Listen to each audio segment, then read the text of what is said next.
નમસ્કાર દોસ્તો, હું છું ગર્વથી ગુજરાતી વિપુલ. અને મિત્રો, તમને કદાચ ખબર નહીં હોય અને ખબર હોય તો સલીલ દલાલ એ ગુજરાતના બહુ જ પ્રખ્યાત લેખકોમાંના એક લેખક હતા. તેમણે ઘણી કોલમો લખી છે, પણ સૌથી વધારે ફેમસ થઈ છે ફેસબુક ઉપર તેમણે લખેલી કુમાર કથાઓ. તો આજે આપણે એમની કુમાર કથાઓમાંથી એક કુમાર કિશોર કુમારની વાત કરીશ. હું તમને વાંચીને સંભળાવીશ તમને. તો આવો રજૂ કરીએ. કોઈ ચોકઠામાં ફિટ ના થાય એવા કલાકાર એટલે કિશોર કુમાર. આરાધનાના દિવસોમાં કિશોર કુમારનો ચારે તરફ ગુંજતો થયેલો અવાજ યાદ કરીએ અને ફ્રેન્ચ ક્રાંતિના સંદર્ભે કહેવાયેલી યુક્તિ યાદ આવે. To be young and in France. French રિવોલ્યુશનના દિવસોમાં યુવાન હોવાનું જે ગૌરવ વર્લ્ડ હિસ્ટ્રીમાં ગણાયું છે, કંઈક એવું જ આરાધનાની રજૂઆતના દિવસોમાં સિનેમા જોતા, તેના ગીતો ગાતા અને કોલેજ જતા હોવું એ કેવા ઇતિહાસના સાક્ષી બનવાનું સૌભાગ્ય હતું, એ તો જે તે સમયની સિનેમા જગતની રેસને માણનારા જ વધારે સમજી શકે. ફિલ્મી દુનિયાના લગભગ તમામ ક્ષેત્રોમાં જાણે કે બદલાવનું વાવાઝોડું ફૂંકાતું હતું. અભિનયમાં દિલીપ કુમાર, રાજ કપૂર, દેવાનંદની ત્રિપુટીના વફાદાર ચાહકોના તથા રાજેન્દ્ર કુમારના સળંગ રજત જયંતીના રેકોર્ડના અભેદ ગણાતા કિલ્લાઓને ભેદીને રાજેશ ખન્ના જેવો એક નવો સવો એક્ટર સનસનાટી કરતો હોય. લોકપ્રિય સંગીતકાર શંકર જયકિશનના ગણાતા લગભગ એકાધિકારમાં મોટું બાકોરું પાડીને લક્ષ્મીકાંત પ્યારેલાલ અને આર.ડી. બર્મન ધૂમ મચાવવા માંડ્યા હોય. ગીતકારોમાં શાહીર, મજરૂ, હસરત જેવા ધુરંધરોની અદ્ભુત રચનાઓના દિવસોમાં આનંદ બક્ષી એક પછી એક સુપર હિટ ગીતો આપીને શબ્દોની બેમિસાલ ચમત્કૃતિ સાથે ચમકવા માંડ્યા હોય. એવા માહોલમાં પાર્શ્વ ગાયકના મોહમ્મદ રફીના વૈવિધ્યસભર તથા સંપૂર્ણ સક્ષમ ગાયકીને પાછળ પાડીને રાતોરાત નંબર 1 બની ગયેલા કિશોર કુમાર. એ દિવસોમાં કિશોર કુમારની કલ્પના કરવા માટે રેસમાં દોડતા 10 પૈકીના એક ઘોડાને કલ્પો.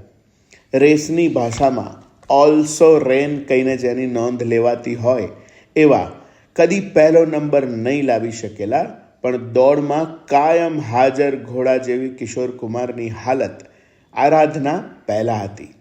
એ ગાયક પણ ખરા. રફી સાહેબની માફક બિનાકા ગીતમાલાની સાપ્તાહિક હરીફાઈમાં 16માંથી 10 ગાયનો કિશોર કુમારના ત્યાં સુધી કદી નહોતા વાગ્યા. For that matter Mukesh, Manna Dey કે મહેન્દ્ર કપૂર અને રફીની એ મોનોપોલીમાં નાનું છિદ્ર પણ નહોતા પાડી શક્યા. એ રીતે તો બાકીના તમામ ગાયકો અને લતા મંગેશકરના કિસ્સામાં તો અન્ય સર્વ ગાયિકાઓ પણ ઓલ્સો રેન જ કહેવાય. એવા વાતાવરણમાં કિશોર કુમારનો સિતારો બુલંદ થયો એ કંઈ નાની સૂની ઘટના નથી. વધારે તો એટલા માટે પણ કે કિશોર કુમાર ગાયક તરીકેની લાયકાત પણ પ્રશ્નાર્થોથી ભરપૂર હતી. ફિલ્મી સંગીતની દુનિયામાં એ તો જગ જાહેર હતું કે કિશોર કુમારને શાસ્ત્રીય જ્ઞાન નહોતું. એ રફી, મનાડે કે મહેન્દ્ર કપૂરની માફક ક્લાસિકલ મ્યુઝિકની બાકાયદા તાલીમ લીધેલા ગાયક નહોતા. તેથી તો શાસ્ત્રીય સંગીતના પ્રખર હિમાયતી નૌશાદના સંગીતમાં 70ના દાયકા અગાઉ કિશોર કુમારનું કોઈ જ ગીત નથી. તેમ છતાં એક એવા ગાયક ફિલ્મ સંગીતના સૌથી લોકપ્રિય સિંગર બને ત્યારે હોમવર્ક કર્યા વગર વર્ગમાં પહેલો નંબર લાવનાર વિદ્યાર્થી માટે થતી આશ્ચર્યની લાગણી શરૂઆતમાં થઈ હતી. પણ અંડરડોગ ગણાતા હરીફને ટાઇટલ જીતતા જોવાની મજા જ કંઈક ઓર હોય છે. અહીં તો અભિનય, ગીત, સંગીત અને પ્લેબેક સિંગિંગ બધા જ ક્ષેત્રોમાં અંડરડોગ જ વિજય પતાકા લહેરાતા હતા. ક્યાં દિન થે વો. આરાધના પહેલાંના દિવસોની મુશ્કેલી એ હતી કે કિશોર કુમારને મૂકવા તો કઈ કેટેગરીમાં, કેમ કે એ તો ગાતા તો હતા જ, સાથે સાથે એક્ટિંગ પણ કરતા હતા. તેમને બોલર ગણવા કે બેટ્સમેન એ ગૂંચવાડો હતો, જ્યારે હકીકત એ હતી કે કિશોરદા તો ઓલરાઉન્ડર. વળી એક્ટિંગ પણ કરે તો કશું નક્કી નહીં, એ તો હીરો જ હોય, કોમેડિયન જ બને, આજે એ રીતે ગંભીર અને હળવી બંને પ્રકારની એક્ટિંગ કલાકારો માટે અનિવાર્ય જરૂરિયાત ગણાય છે. પણ 40-50 વર્ષ પહેલાં તો વિભાગીકરણ સુનિશ્ચિત હતું. કોઈના એરિયામાં પ્રવેશે નહીં. મીઠાઈ બનાવનારા મહારાજ મોહનથાળ કે દૂધીનો હલવો બનાવીને છૂટા. ફરસાણ કે દાળના શાકમાં વઘારમાં એ કડછો મારે નહીં એવો રસોડા ઘાટ હતો. જ્યારે કિશોર કુમાર તો બધા જ સરોવરમાં છબછબિયા કરી આવતા. તેથી કોઈ તેમને સિરિયસલી લે નહીં. એક્ટર તરીકેની તેમની કોઈ શરૂઆતની સફળ ફિલ્મને યાદ કરીએ તો તેના નામ જ સાંભળનાર ચહેરા ઉપર સ્મિત છોડી જાય. બાપરે બાપ, ચલતી કા નામ ગાડી, ઝુમરૂ, હાફ ટિકિટ, આશા, શ્રીમાન ફંટુસ વગેરે વગેરે. એ અરસાની એક ફિલ્મ શરારત પણ હતી. તેનું એક ગીત કિશોર કુમાર ઉપર ફિલ્માવાયું હતું અને એ ગાયું હતું મોહમ્મદ રફીએ. ગીતના શબ્દો કિશોર કુમારની તે દિવસોની સ્થિતિનું જાણે કે બયાન કરતા હતા. અજબ દાસ્તા હૈ તેરી એ જિંદગી, કભી હસા દિયા રૂલા દિયા કભી. વચ્ચે તે પોતાની રીતે ફિલ્મ પણ બનાવે, ત્યારે પાછા દૂર ગગન કી છાંવ મેં સરખી ગંભીર માવજતવાળી કૃતિ બનાવે.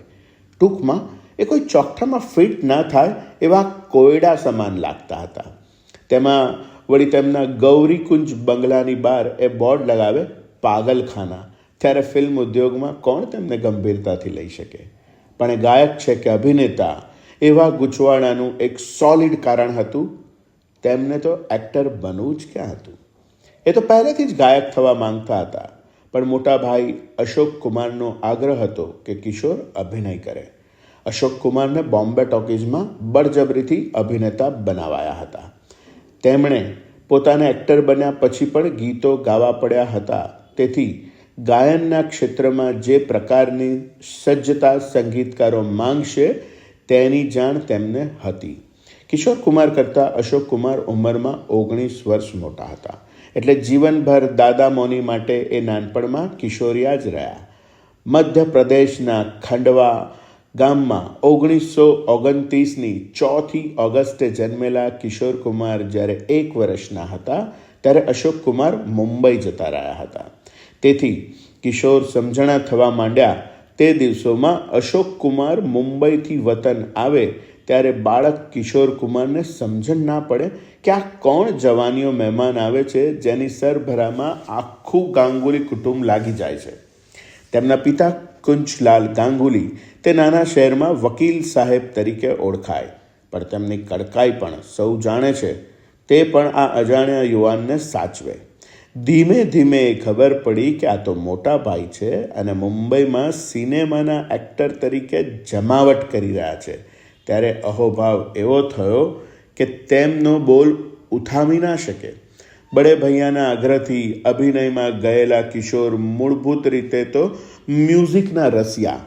ખંડવાના તેમના બચપણના દિવસોના સાથી રમણીકલાલ મહેતા સાથે ખંડવાના જંગલ તરફ ફરવા નીકળી પડતા. આખા રસ્તે બાળક કિશોર ગીતો લલકારતા જાય. પિતાને સંગીતની સુગ તે જાણે તો આવી બને. તેમનો આ દીકરો ભણી ગણીને કલેક્ટર થાય એવી જ ઈચ્છા. પણ તેમાં મુશ્કેલી એક જ હતી કે કિશોર ભણી જરૂર શકે પણ ગણી શકે એમ નહોતા. કિશોર કુમારનું ગણિત બિલકુલ કાચું. 5મા ધોરણનો કિસ્સો કિશોર કુમાર કહેતા. સ્કૂલમાંથી ગણિતની પરીક્ષા આપીને બહાર નીકળ્યા ત્યારે ભારે ચિંતામાં હતા. રાબેતા મુજબ જ કશું આવડ્યું નહોતું. આખા પેપરમાં ચોરસ, ત્રિકોણ, વાંકાચૂકા વર્તુળ દોર્યા હતા. ક્યાંક એ દિવસોના જાણીતા પિક્ચરોના ગીતોની પંક્તિઓ લખી, ગમે તેમ ગણિત સિવાયનું અષ્ટમ પષ્ટમ ચિત્રામણ કરીને ટાઈમ પસાર કર્યો હતો. હા, તારા જમી પરના 70-75 વર્ષ પહેલાંની વાત છે. એ ગૂંચવામણનો કિશોર કુમારે પોતાની રીતે રસ્તો કાઢ્યો. તેમણે ક્લાસના એક હોશિયાર વિદ્યાર્થી પાસે આખા પેપરના બધા દાખલા ગણાવીને લખી લીધા. તે ઘરે પહોંચ્યા અને કોઈ પણ પિતાજી કરે એવો પહેલો સવાલ થયો, પેપર કેવું ગયું? બધું આવડ્યું? જવાબમાં હા કહ્યું. એટલે રોજ તેમનું હોમવર્ક જોતા વચેટભાઈ અનૂપ કહે, પેપરમાં પૂછાયેલા દાખલા ગણાવો. કિશોર કુમાર તો તૈયાર જ હતા. તેમણે પેલા મિત્ર પાસે ગણાવેલા દાખલા રજૂ કરી દીધા. વકીલ સાહેબ ખુશાલ કહે, તો તારા 100માંથી 100 માર્ક આવવાના ચોક્કસ. વિદ્યાર્થીએ નમ્રતાપૂર્વક પ્રશંસાનો સ્વીકાર કર્યો. વેકેશન શાંતિથી પસાર થઈ ગયું. સ્કૂલો ખુલવાના થોડા દિવસ પહેલાં એક દિવસ મેથ્સના ટીચર વકીલ સાહેબના ઘર તરફ આવતા દેખાયા. કિશોર કુમારે જોયા અને સમજી ગયા કે વો ઘડી આ ગઈ. ગુરુજીએ સુપુત્રની રજૂ કરેલી ઉત્તર વાહિનીનું ચિત્રકામ જોઈને પિતાશ્રીના ચહેરા ઉપર એક જ રંગ, લાલ ઘૂમ. ઘરની કોરટમાંથી દીકરા માટે સમન્સ નીકળ્યું, ક્યાં છે ચિરંજીવી, હાજર કરો. પણ ખતરે કી ઘંટી બજતા જ મુલઝિમ તો પાછલા બારણેથી રવાના થઈ ગયા હતા. મોડી રાતે જિલ્લે ઇલાહીનો ગુસ્સો ઠંડો પડ્યો ત્યારે કુંવર પરત પધાર્યા અને મોટા મારમાંથી બચ્યા. અલબત્ત સટાસટી તો બોલી જ. તે જ વર્ષે કિશોર કુમારના અંગત જીવનમાં બીજી પણ એક દુર્ઘટના થઈ. તે દિવસોમાં ખંડવાના થિયેટરમાં મોટા ભાઈનું જીવન નૈયા લાગ્યું હતું. મિત્રો સાથે મોટે ઉપાડે પિક્ચર જોવા ગયેલા કિશોરને હીરો બનેલા ભાઈ અશોક કુમારને લીધે ભારે નીચાજણું થયું. મિત્રો, આજનો આ એપિસોડ આપણે અહીંયા જ ખતમ કરીશું.